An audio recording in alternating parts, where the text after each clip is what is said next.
ಇನ್ನು ಪರೀಕ್ಷಾ ಅಕ್ರಮಗಳಿಗೆ ಬ್ರೇಕ್ ಹಾಕೋದಕ್ಕೆ ಕೆಇಎ ಪ್ಲಾನ್ ಮಾಡಿಕೊಂಡಿದೆ.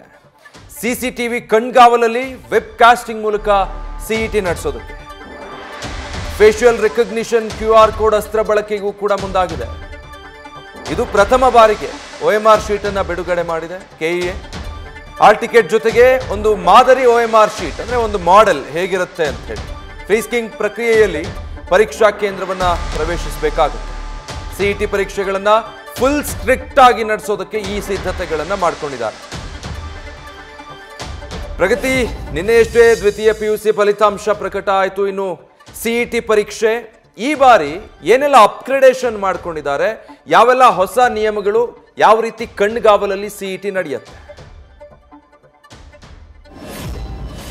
ವಿಜಯ್, ಮೊನ್ನೆ ಅಷ್ಟೇ ಸೆಕೆಂಡ್ PUC ರಿಸಲ್ಟ್ ಅನೌನ್ಸ್ ಆಯಿತು. ಅದಾದ ಬಳಿಕ ಸೆಕೆಂಡ್ PUC ಆಗಲಿ ಅಥವಾ SSLC ಆಗಲಿ ಇದೆರಡರಲ್ಲೂ ಕೂಡ ನೀವು ಗಮನಿಸಬೇಕಾದ್ರೆ ವೆಬ್ ಕಾಸ್ಟಿಂಗ್ ಅನ್ನ ಮಾಡಿದ್ರು. ಆ ವೆಬ್ ಕಾಸ್ಟಿಂಗ್ ತೀವ್ರ ಮಟ್ಟದ ಚರ್ಚೆಗೆ ಕಾರಣ ಆಗಿತ್ತು. ಅದು ಪರ ಮತ್ತೆ ವಿರೋಧ ಎರಡೂ ರೀತಿಯಾಗಿ ಚರ್ಚೆ ಆಗಿತ್ತು. ಈಗ ಅದೇ ಮಾದರಿಯನ್ನ ಅಂದ್ರೆ ಅದರ ಒಂದು ಪಾಸಿಟಿವ್ ಅಂಶಗಳನ್ನ ಎತ್ಕೊಂಡು ಇವಾಗ ಕೆಇಎ ಏನ್ ಮಾಡ್ತಿದೆ ಅಂತ ಕೇಳಿದ್ರೆ, ಹೇಗೆ SSLC ಮತ್ತೆ ಸೆಕೆಂಡ್ PUC ಅಲ್ಲಿ ವೆಬ್ ಕಾಸ್ಟಿಂಗ್ ಮೂಲಕ ಎಕ್ಸಾಮ್ ಆಯ್ತೋ ಅದೇ ರೀತಿಯಾಗಿ ಇಲ್ಲೂ ಕೂಡ CCTVಯ ಕಣ್ಗಾವಲಲ್ಲಿ ವೆಬ್ ಕಾಸ್ಟಿಂಗ್ ಮೂಲಕ ಎಕ್ಸಾಮ್ ಅನ್ನ ನಡೆಸೋದಕ್ಕೆ ಈ ವರ್ಷ ಕರ್ನಾಟಕ ಪರೀಕ್ಷಾ ಪ್ರಾಧಿಕಾರ ನಿರ್ಣಯ ಮಾಡಿದೆ. ಅದರ ಅನ್ವಯ ಈ ಸಲ ಏನು 15ರಿಂದ 17ನೇ ತಾರೀಕುವರೆಗೂ 3 ದಿನಗಳ ಕಾಲ ಸಿಇಟಿ ಎಕ್ಸಾಮ್ ನಡೆಯುತ್ತಲ್ಲ, ಆ ಸಿಇಟಿ ಎಕ್ಸಾಮ್ ನಲ್ಲಿ ಈ ಸಲ ಇದೇ ಪ್ರಥಮ ಬಾರಿಗೆ ಕರ್ನಾಟಕ ಪರೀಕ್ಷಾ ಪ್ರಾಧಿಕಾರ ಸಂಪೂರ್ಣ CCTV ಕಣ್ಗಾವಲಲ್ಲಿ ಅಂದ್ರೆ ಆ ವೆಬ್ ಕಾಸ್ಟಿಂಗ್ ಮೂಲಕ ಅಂದ್ರೆ ಅಭ್ಯರ್ಥಿಗಳು ಎಕ್ಸಾಮ್ ಅನ್ನ ಬರಿತಾ ಇದ್ದಂತಹ ಸಂದರ್ಭದಲ್ಲಿ ಅದನ್ನ ನೋಡೋದಕ್ಕೆ ಪರೀಕ್ಷಾ ಕೇಂದ್ರಗಳಲ್ಲದೆ ಹೊರತುಪಡಿಸಿ ಜಿಲ್ಲಾ ಒಂದಷ್ಟು ಟೀಮ್ ಇರುತ್ತೆ. ಆ ಟೀಮ್ ಇದನ್ನ ಆನ್ಲೈನ್ ಅಲ್ಲಿ ನೋಡ್ತಾ ಇರುವಂತಹ ವ್ಯವಸ್ಥೆ ಕೂಡ ಇರುತ್ತೆ. ಅದರ ಜೊತೆಗೆ ನೀಟ್ ಮಾದರಿಯಲ್ಲಿ ಈ ಸಲ ಡ್ರೆಸ್ ಕೋಡ್ ಅನ್ನು ಕೂಡ ಇಟ್ಟಿರುವಂತದ್ದು. ಅಂದ್ರೆ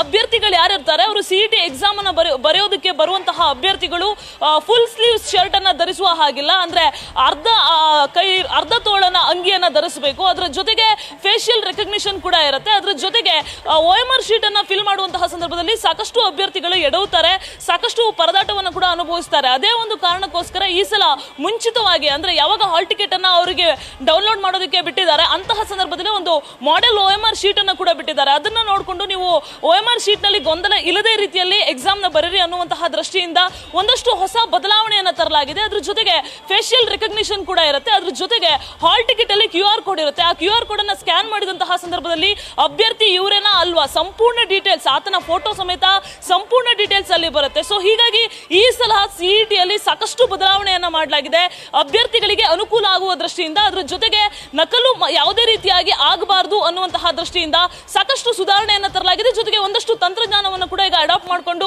ಈ ಸಲ ಎಕ್ಸಾಮ್ ಅನ್ನ ನಡೆಸ್ತಾ ಇರುವಂತದ್ದು. ವಿಜಯ್, ಓಕೆ, ಥ್ಯಾಂಕ್ ಯು ಪ್ರಗತಿ. ನಾವು ವೆಬ್ ಕಾಸ್ಟಿಂಗ್ ಎಲ್ಲ ಮಾಡ್ತಿರ್ಲಿಲ್ಲ ಸಿಇಟಿ ಪರೀಕ್ಷೆಗೆ.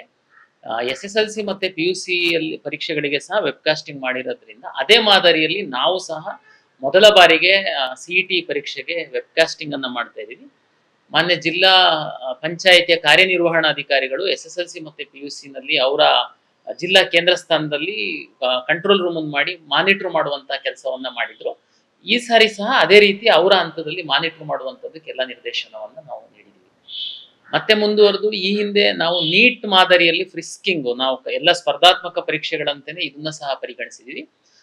ಈಗಾಗಲೇ ನಾವು ಡ್ರೆಸ್ ಕೋಡ್ ಅನ್ನ ಕೊಟ್ಟಿದ್ದೀವಿ. ಅದೇ ರೀತಿ ನಾವು ಪೊಲೀಸ್ ಇಲಾಖೆ ಮತ್ತೆ ಹೋಮ್ ಗಾರ್ಡ್ ಗೃಹ ರಕ್ಷಕ ಸಿಬ್ಬಂದಿಗಳ ಬಳಕೆಯನ್ನ ಮಾಡ್ಕೊಂಡು 100% ವ್ಯವಸ್ಥಿತವಾಗಿ ಫ್ರಿಸ್ಕಿಂಗ್ ಮಾಡಿ ಯಾವುದೇ ರೀತಿ ಎಲೆಕ್ಟ್ರಾನಿಕ್ ಡಿವೈಸಸ್ ಒಳಗಡೆ ಹೋಗಬಾರ್ದು, ಯಾವುದೇ ರೀತಿ ಮಾಲ್ ಪ್ರಾಕ್ಟೀಸಸ್ ಆಗಬಾರ್ದು, ಹೆಚ್ಚು ಪಾರದರ್ಶಕವಾಗಿ ನಡಿಬೇಕು ಅಂತೇಳಿ ನಾವು 100% ಫ್ರಿಸ್ಕಿಂಗ್ ಮಾಡಿ ವಿದ್ಯಾರ್ಥಿಗಳನ್ನ ಒಳಗಡೆ ಬಿಡುವಂತದ್ದಕ್ಕೆ ವ್ಯವಸ್ಥೆಯನ್ನ ಮಾಡ್ಕೊಂಡಿದೀವಿ. ಮೂರನೇ ವಿಶೇಷವಾದ ಕ್ರಮ ಮೊದಲ ಬಾರಿಗೆ ಅಂತಂದ್ರೆ ನ್ಯೂಸ್ ಫಸ್ಟ್ ನಿರ್ಭೀತಿಯಿಂದ ನಿಮ್ಮ ಪರವಾಗಿ.